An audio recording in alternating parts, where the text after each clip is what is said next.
So I don't know if you've realized in life a very quick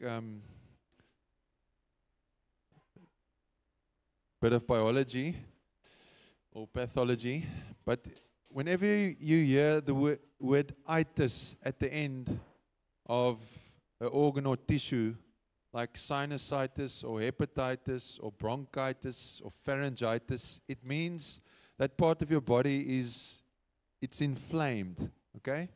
It means it's irritated. It means it's not feeling so great, okay? Now, has anyone ever heard of Octoberitis? Is it a thing? I don't know. Is it a thing? Yeah, I haven't gone on a deep fact check on this one, but I think it's something along the lines of you tired of being busy while busy being tired. Anyone who can relate to that? Okay, I've got some medicine for you.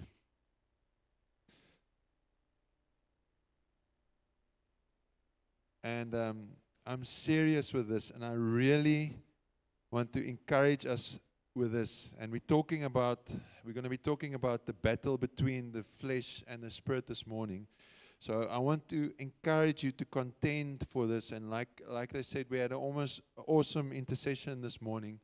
And we ended off all acknowledging how it's sometimes tough, especially when it feels like our calendars and our schedules are bulging. And then we've got a bit of Octoberitis. But to contend, even if it's in a day, just 10 minutes to really say, Jesus, here I am. Isaiah 40:28-31. Have you not known? Have you not heard? The everlasting God, the Lord, the creator of the ends of the earth, neither faints nor is weary. Yes, that's something to really just take in. His understanding is unsearchable. He understands if you feel like you've got Octoberitis. Okay? But He gives power to the weak, and to those who have no might, He increases strength. Even the youths, and that means all of us, right?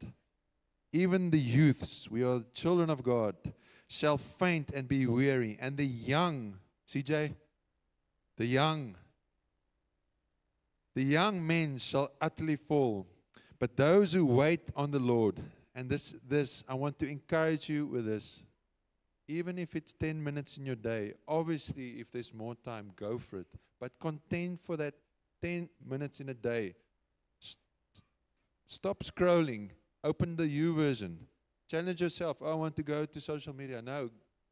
Choose YouVersion. One verse. Know where you're going to. Have a, like we're doing Galatians now. You know, okay, I can go to Galatians and just 10 minutes sit in Galatians and say, Lord, here I am. I want to know you. I'm waiting on you. Because the promise is, those who wait on the Lord shall renew their strength. We walk by the Spirit and not the flesh. We walk by faith and not by sight. Amen? So it's so beautiful how Natasha said how David was always honest with the Lord. So we be honest with God. If you're tired being busy and busy being tired, be honest with the Lord. But, and there's, it's, you know, we're human. There's nothing wrong with you if you may be tired or weary. But we don't just walk according to the ways of the world. We can be refreshed by His Spirit. And I can just testify of this in my own life during this year. A few times I thought, okay, now, is this now burnout? And then the Lord just challenged me. It's a matter of life and death to wait on Him. Spiritual life. Okay? And that kind of waiting, I believe, has got an effect on our physical well-being as well. This is the promise. Beyond what makes sense to us now, this time of the year, I speak this over us. We shall mount up with wings like eagles. We shall run and not be weary. We shall walk and not faint. Amen? I just want to speak that word over us. But there's that little thing from our side. Wait on the Lord. Amen? Because in Him there is life.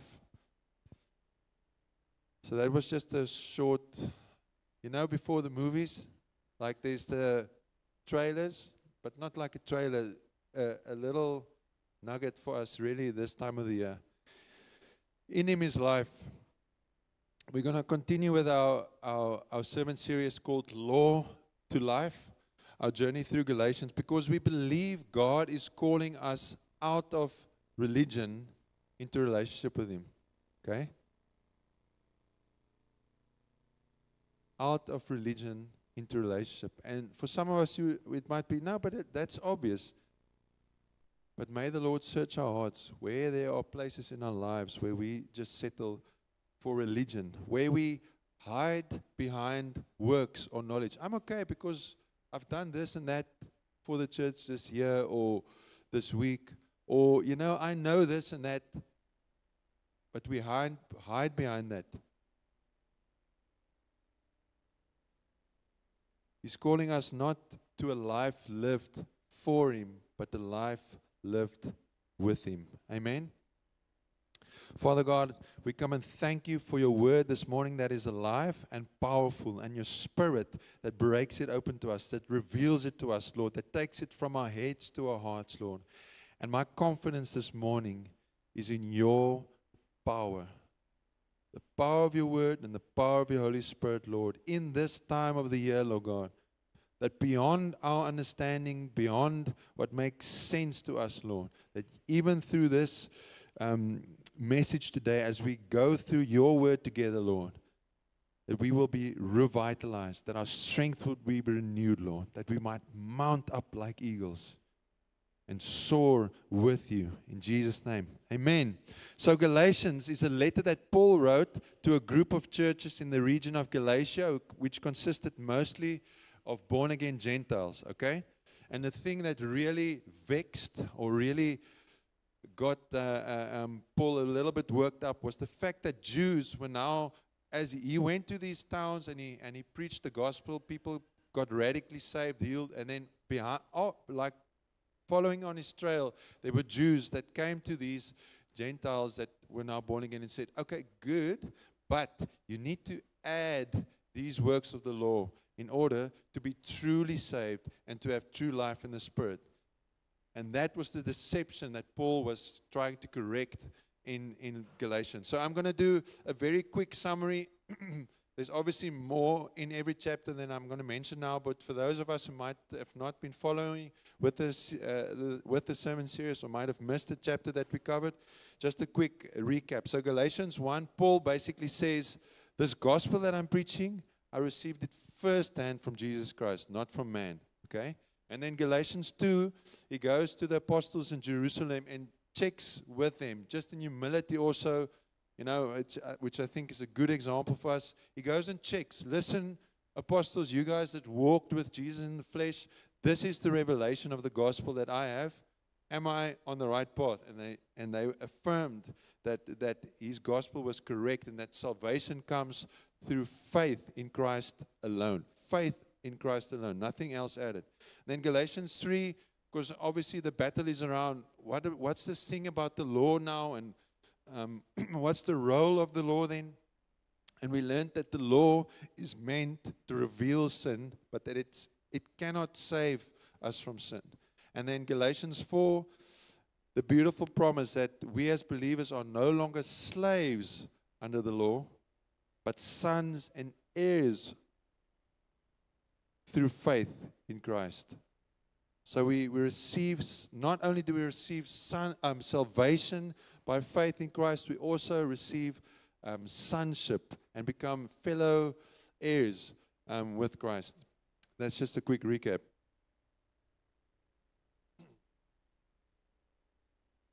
So let's go. Galatians 5, verse 1. Stand fast, therefore, in the liberty by which Christ has made us free, and do not be entangled again with the yoke of bondage. And I just was reminded of how when our relationship with God is works-based, okay? Ticking off, okay, I read my Bible today, and now I'm okay. To quiet, when we relate with God based on works, to quiet our consciences or to impress others, when we know we've been saved by faith alone, there's nothing more that we can add to the work of the cross. We are almost like the Israelites that's been saved out of Egypt and are on their way to the promised land, but wants to return to Egypt when we settle for religion in our lives. And I was just reminded this morning, when I say works-based religion, there's a difference between ritualistic religion and discipline, okay? There's a place for having a routine or having disciplines in our lives to engage with God, okay? But the focus is different. When we are works-based, ritual, religion-based, then we do it to quiet our conscience or to impress others. But discipline, as disciples, we come and we apply discipline in our lives because we want to know Jesus. Amen? So when we apply discipline in our lives, don't be afraid now, okay, I'm being disciplined. Always orientate your heart as you walk through your disciplines to say, Jesus, I'm doing this because I want to know you, nothing else. Okay? But let's not go back to Egypt, settling for religion. Verse 2, indeed I, Paul, say to you that if you become circumcised, Christ will profit you nothing. That's hectic. And I testify again to every man who becomes circumcised that he is a debtor to keep the whole law. We have become estranged from Christ. And I was just sitting with that, being estranged from Christ. I bet we don't want Christ to become a stranger to us, or we become strangers to Christ. Amen? You who attempt to be justified by the law, you have fallen from grace. Now this portion of Galatians 5 really, circumcision was one of the things that these Jews challenged the Galatian believers with, but it was like the tip of the iceberg of the rest of the law. Okay. But it's something specifically that gets addressed. And there are Christians even today that think it's important to do that. But beyond that, we sometimes think we're okay when we do things, when we add things to the salvation that we already have in Christ. And I was just reminded of Romans 2:29, where it talks about circumcision is that of the heart, in the spirit, not in the letter.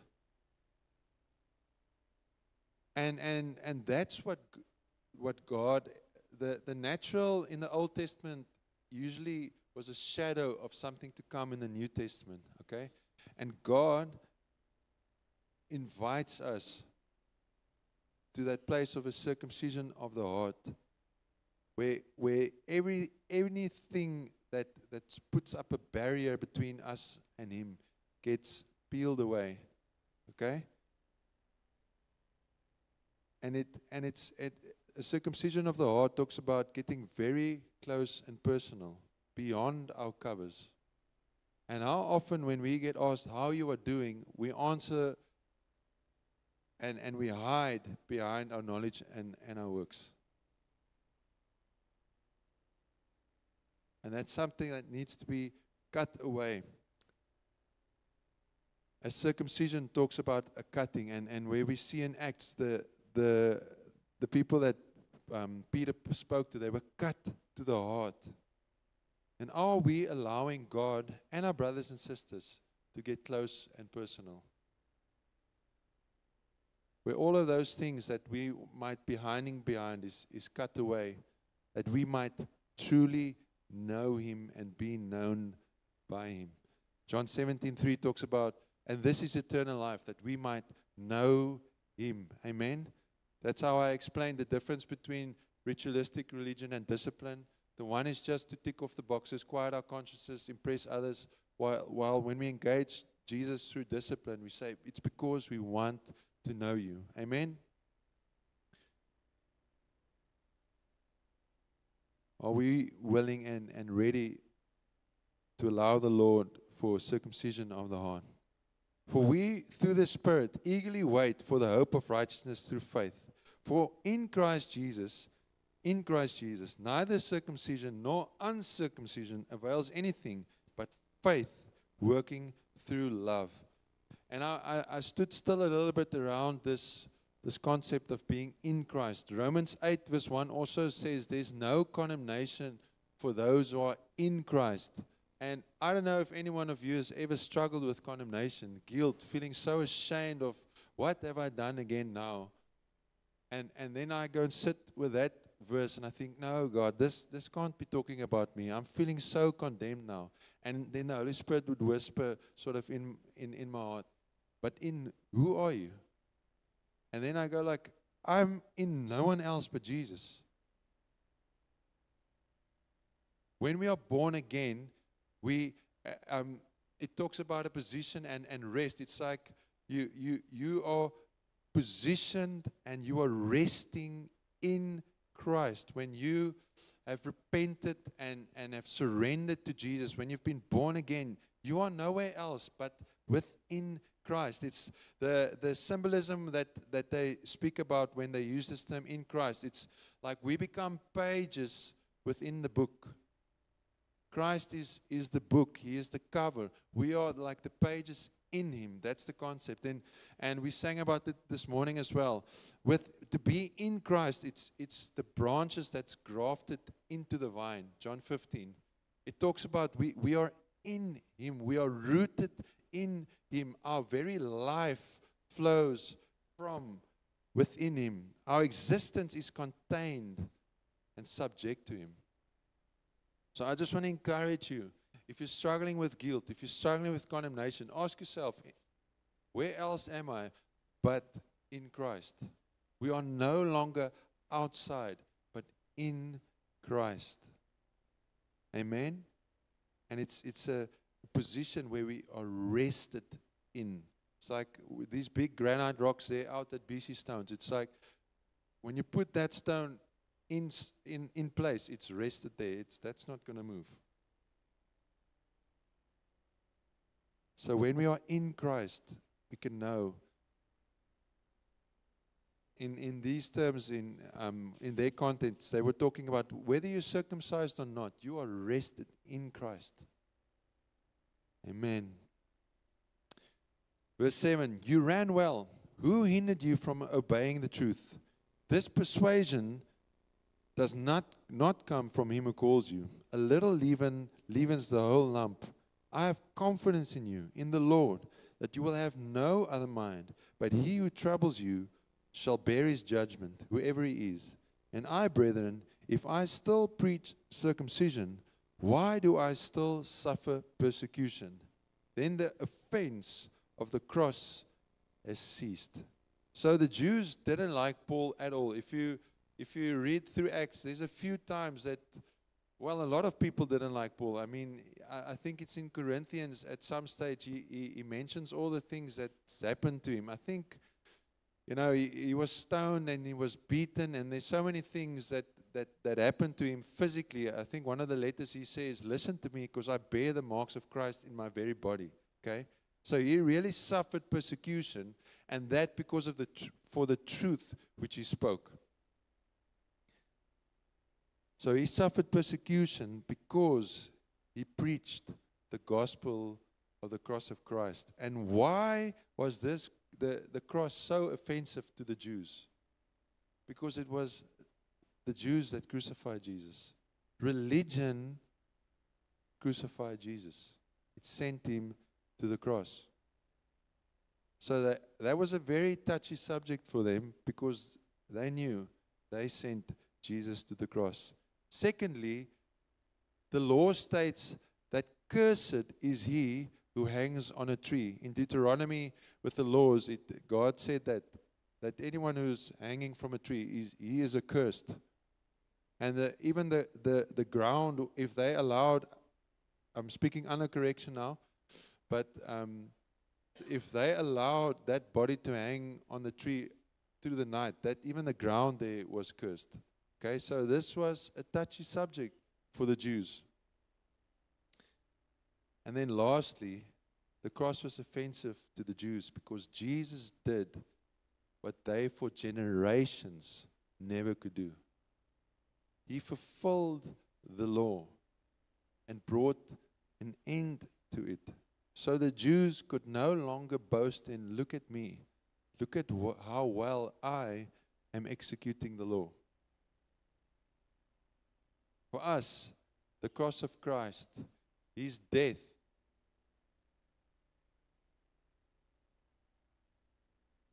it says somewhere it was an offense to the Jews and folly to the Greeks.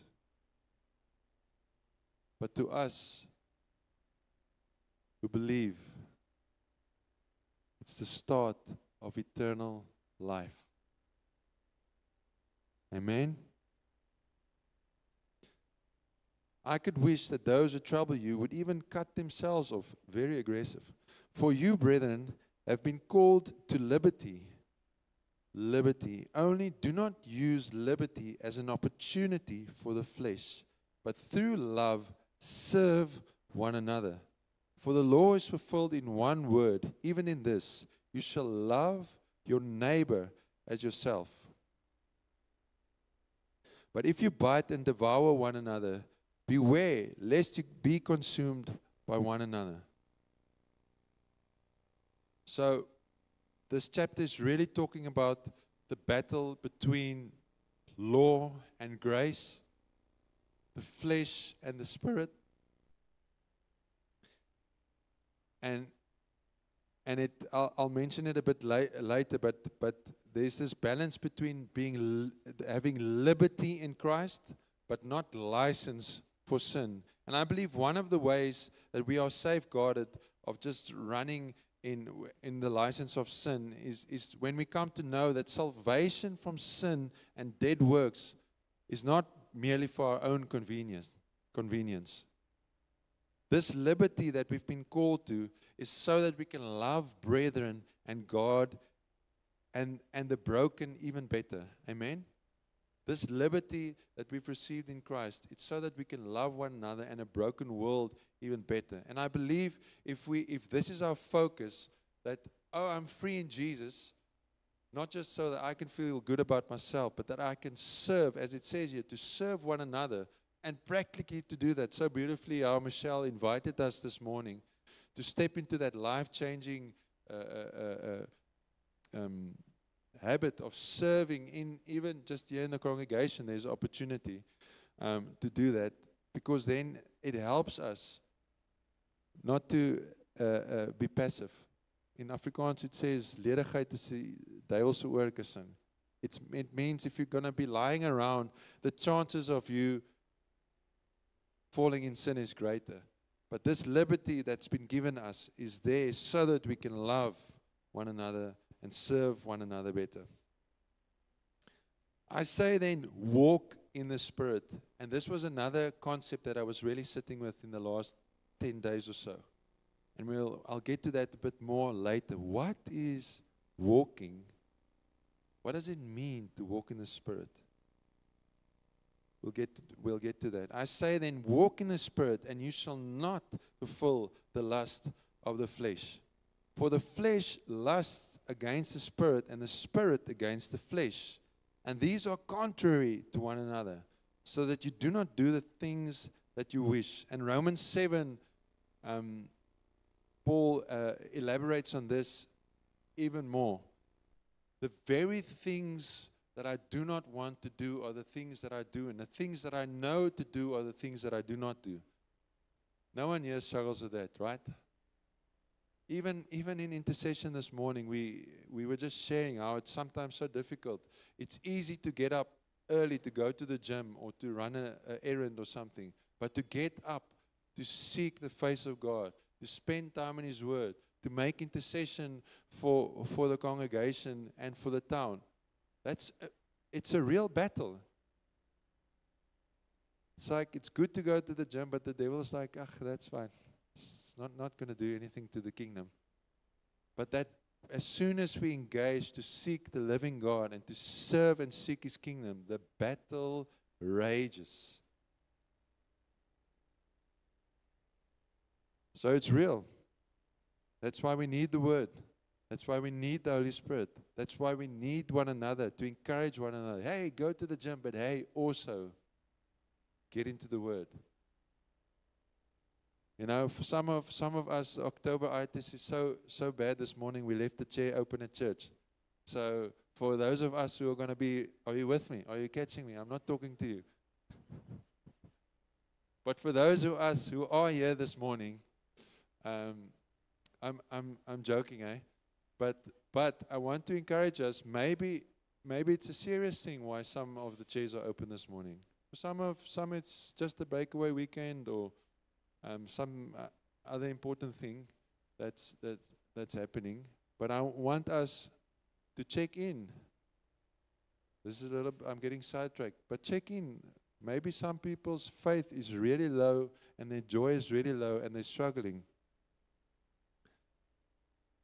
So check in with them. This is not in my notes at all. Literally go home and send a WhatsApp and say, hey, how are you doing? Let's reverse a little bit. We have been set free in Christ so that we can serve and love one another. Amen? Okay, let's get back to walking in the Spirit and the battle between the flesh and the Spirit that's real. Verse 18. But if you are led by the Spirit, you are not under law. And there's a lot of, maybe there's other books that cross-reference this as well, but I found lots of Galatians echoes Romans. Romans 8 verse 14, I love this verse. For as many as are led by the Spirit of God, these are sons of God.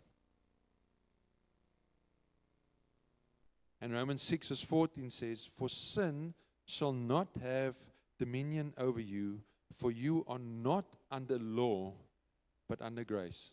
Okay, so there's a mouthful, a big portion, a chunky part of Scripture that I've read here, Galatians 5:16 to 7, talking about walking in the Spirit and the battle between the flesh and the Spirit, and 18 where it says we are led by the Spirit, you're not under the law, and how we as sons, Romans talking about how we as sons and daughters of God are called to be led by the Spirit. And that Romans 6:14 where it says we're not under the law but under grace. Okay? So that's the portion of Scripture, and I want to just touch on one or two thoughts from these portions of Scripture. So there's always certain things in my life that I'm struggling with, certain areas where the flesh is still at times like a untamed horse, right? Anyone here that can relate to that? But there's also been times where there's a difference between a sin that sometimes comes and you fall, compared to a sin where you are completely in bondage. You cannot get out of it. There's a difference between bondage and a misstep now and then, okay? And I remember when I was really sitting in bondage with sin that had me so condemned. I just felt that I can never break free of it. And then I read these scriptures. And I realized, man, I've been called to freedom in the Spirit, but I'm still in bondage of this sin. And maybe I'm struggling to overcome this sin, and it feels impossible to resist the flesh because I am living under a law. And I want to encourage us, for those that might really be struggling, even if it's a misstep, I've done that stupid sin again. Or for us that's really stuck in cycles of sin, of bondage. Stop focusing on the thou shall not. Sometimes our whole relationship with Jesus can be centered around the sin that we want not to do, that we want to stop doing. And our relationship with Him becomes law-based. I must just not do this sin, then I'm okay with God. And I want to encourage us, act as sons and daughters who are allowed to boldly draw near to His throne of grace. Hebrews 4 verse 16. and make day-to-day decisions from that place. Not from, okay, when I wake up today, I must not dot, dot, dot, dot, dot. The chances that you're going to stumble and fall in those sins or those shall nots is much better compared to you living as a son. And when you get tempted, you don't say, no, I mustn't do that. You say, that's not who I am. Amen? That is not who I am. We are led by the Spirit, therefore we are sons of God. We are no longer under the law, but under grace. Obviously, there are sins that we shouldn't commit. It's like, for instance, purity. If it's a sin around purity, I don't say, okay, excuse me, I'm not going to do this because I have to be pure. I go and say, I want to be pure because then I will see God. It's no longer a thou shalt not do something impure. It's more, there's an invitation to know God. And Christ has paid it all. But I'm going to see Him better if my heart is pure. If the window through which I see God is clean, I'm going to see Him more. And oh, how I long to see Him more. It's a completely different mindset than, oh, today I must just not do this and this and this. Compared to, I am a son and today I want to know my Father even more. Amen? We are not under the law. We are under grace. We are led by the Spirit and not by the law. Amen? Trusting that the Lord will set us free from ways of thinking and doing that keeps us in bondage. To the power of His Holy Spirit, in Jesus' name. Now the works of the flesh are evident, which are adultery, fornication, uncleanness, lewdness, idolatry, sorcery, hatred, contentions, jealousies, outbursts of wrath, selfish ambitions, dissensions, heresies, envy, murders, drunkenness, revelries, and the like. Yeah. I read somewhere a commentary that says works of the flesh compared to fruit of the Spirit. It's like we're so much better at doing many sins.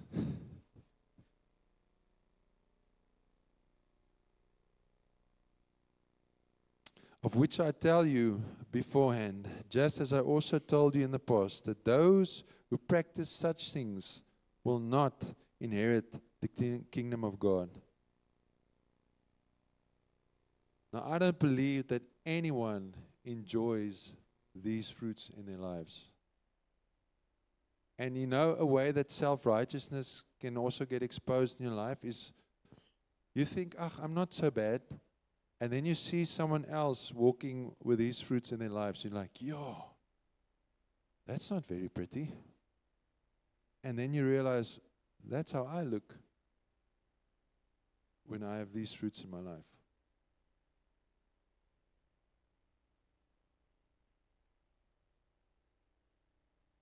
And another truth that I want to share with us around these fruits, and I mean, going through Galatians 5 really challenged me.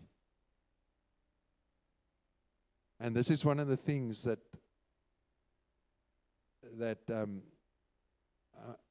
a truth that I want to share with us is that these fruits in our life, if it's there, I know most of you, not many of these fruits are in your life, but that is not just the way you are. You know, an excuse to make, no, that's just the way I am. It's just part of my personality. Our Father in heaven has given us everything.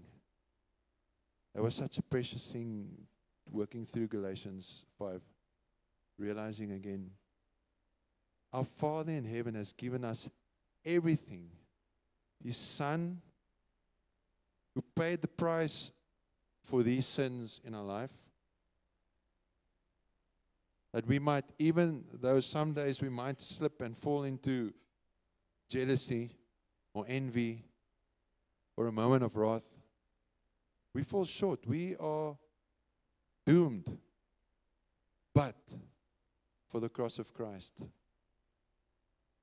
But for the cross of Christ. Offensive to the Jews, life to us. He's given us everything to pay the debt for these bad fruits in our life, but also the Holy Spirit to walk free and fruitful with different fruit. We're going to get to that now. With different fruit. He has given us everything. So let us not use the excuse. And like I say, I'm challenged myself by this. Sometimes it feels impossible. This one thing that I am often inclined to sort of lean towards or levitate, or what's the right word? Sort of, you float in that direction. It's not just who I am.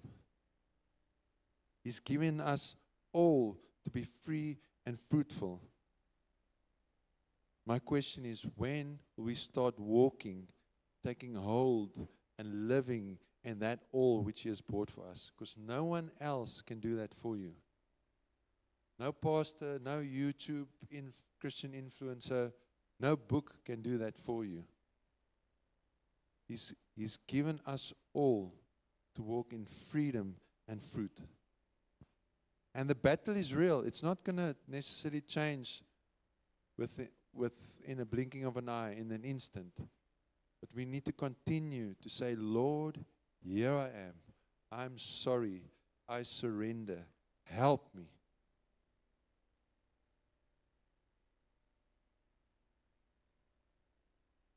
But the fruit of the Spirit is love, joy, peace, long-suffering, kindness, goodness, faithfulness, gentleness, self-control.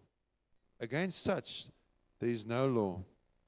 And those who are Christ's have crucified the flesh with its passions and desires. We read that in Galatians 2 verse 20 as well. I have been crucified with Christ. It's no longer I who live, but Christ who lives in me. If we live in the Spirit, we've been made alive by the Holy Spirit. When we have been born again, I always say, you don't wonder if someone is born again. A baby doesn't wonder if he's been born. When they come from that place of darkness into the place of light, there is a definite change in someone's life. I say some people's labor was long, some people's came out with a cesarean section like that. So some people say, I can't remember, it wasn't like one moment, but there comes a time where you just know you are not the same anymore. You have become a new creation in Christ, and that's something that the Holy Spirit does in your life. And someone in whose life that has happened, you can see it. And when a simple way, I say, when you talk about Jesus and the Lord, something lights up in a person that's been born again. Okay? People there can be times where someone is in a tough season and they're struggling with their faith. So it's not that, we write off people and say, you're not born again, you're not getting excited about Jesus. But I'm just saying, there's just something in someone's life when they've been made alive in the Spirit. But when you have been born again, you learn to sit, you learn to crawl, and then you learn to walk.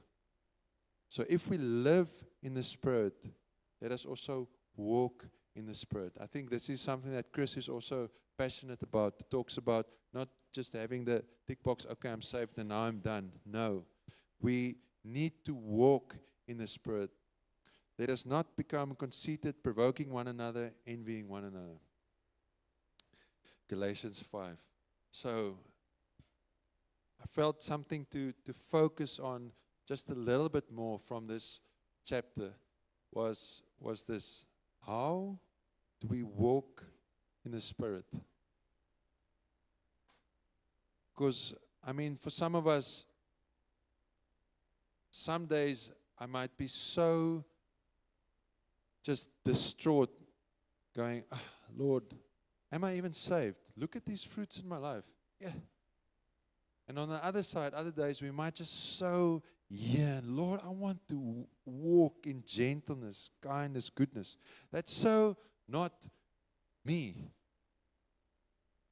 But He has given us His Holy Spirit that we might bear those fruits. But how do we walk in the Spirit?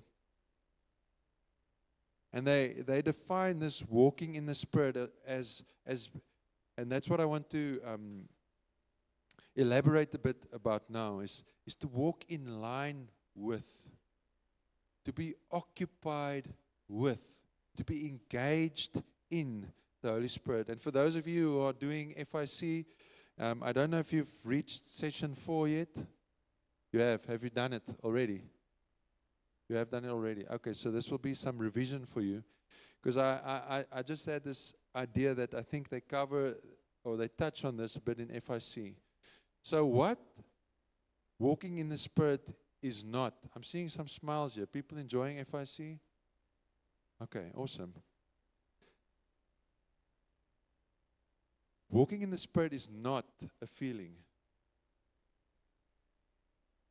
I'm feeling great. It's not luck. It's not, I'm feeling lucky. It's not going with the flow.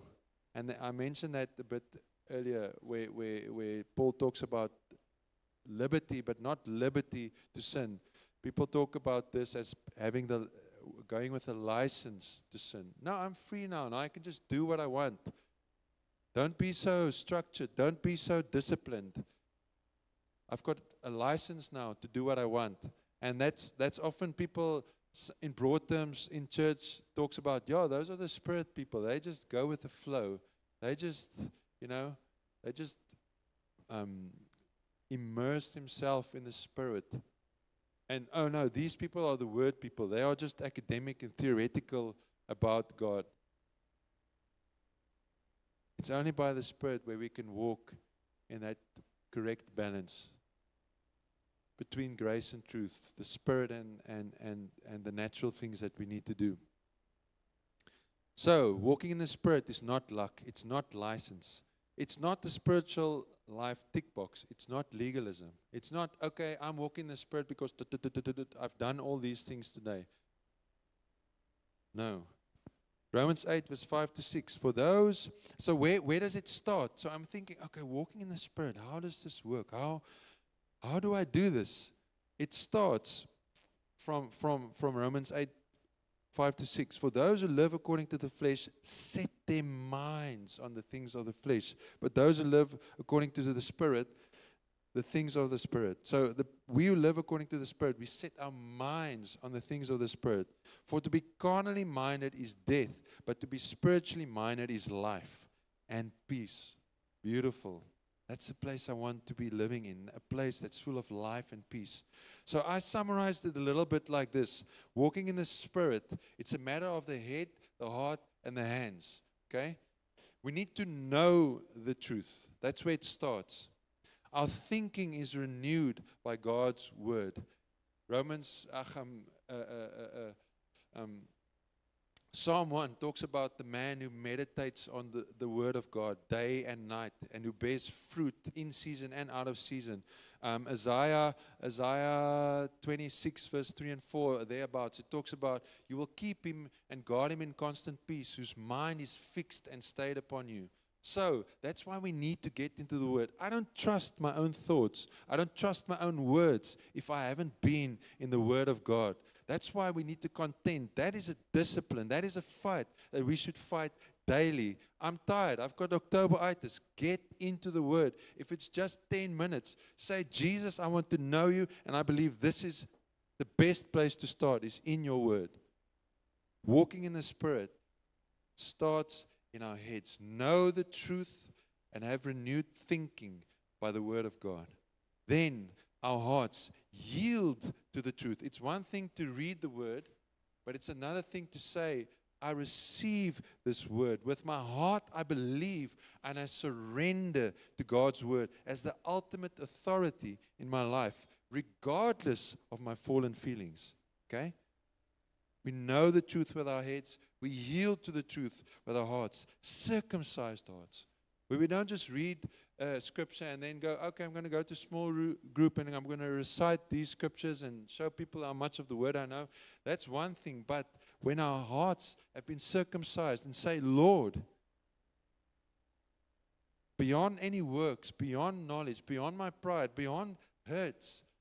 I want all of that to be peeled away so that my heart is fertile soil for your word, that it might get rooted in my being and bear fruit. And from that place, from the head to the heart to the hands, we know the truth, we yield to the truth, and then we live the truth. With the leading and the help of the Holy Spirit, we practically apply God's word to everyday life. Renewed thinking by His word, believing and surrendered to His word, and then living His word in our daily life. I believe that is how one way that we can summarize what it looks like, where it starts off, and how it progresses for us to walk in the Spirit. I'm paraphrasing a concept that I picked up also in this chapter in the Freedom in Christ book. To walk in the Spirit is to walk with God at the right pace, in the right direction, which leads to freedom and fruit. Amen.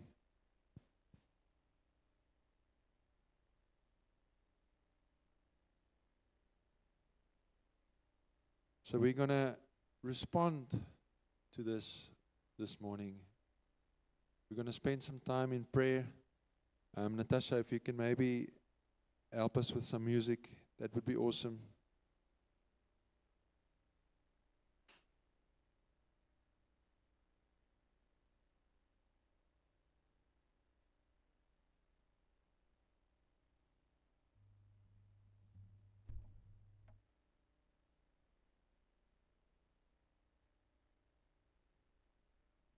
Anyone here that longs to walk in the Spirit?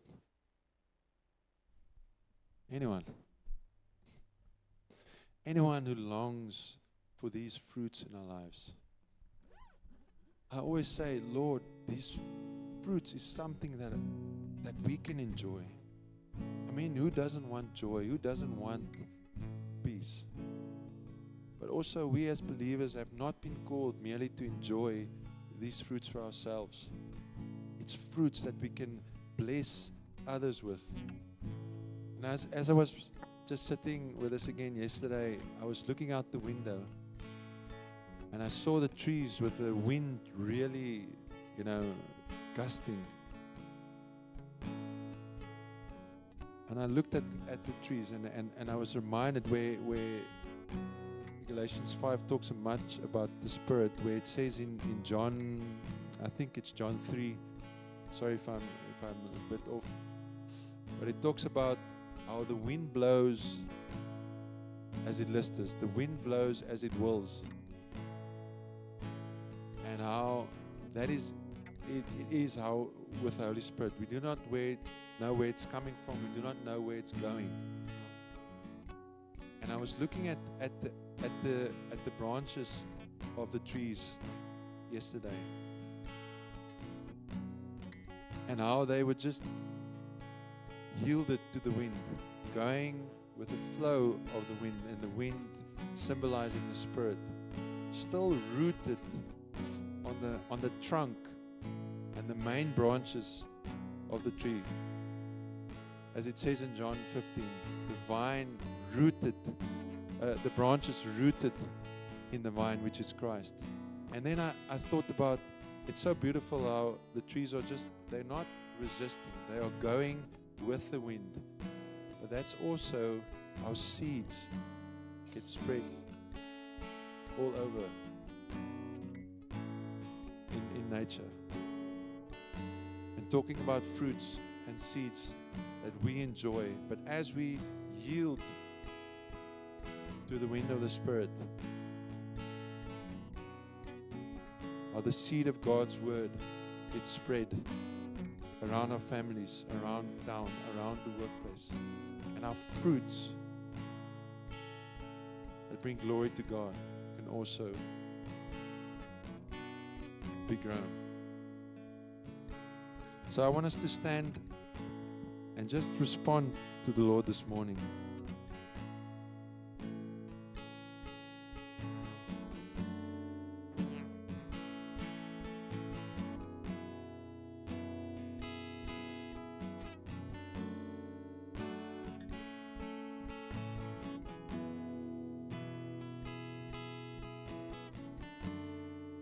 as Natasha so beautifully said in the beginning, to be honest.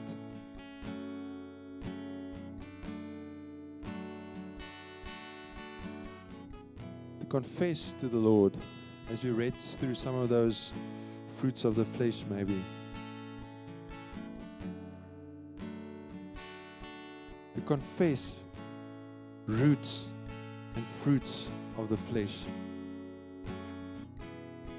Or maybe you don't know. You see these fruits of the flesh in your life. You don't know what the root is.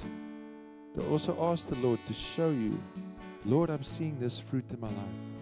I'm so ashamed. I'm so heartbroken. Show me the root, Lord, that I can also submit that to you. Or maybe this morning you realize, Lord, I'm hearing this, but my heart has become so hard.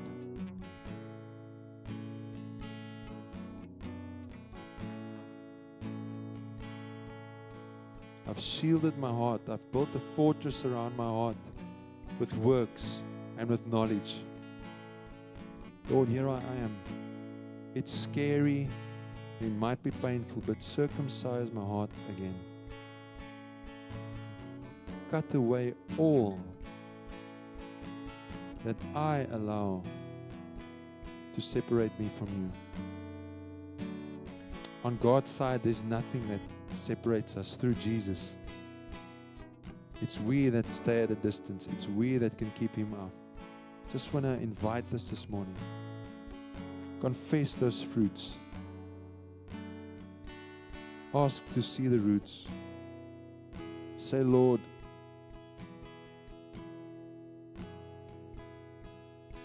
and cut away all that I've put in place to keep you at a distance. I just want to give us a moment to respond to that. Just speak with God.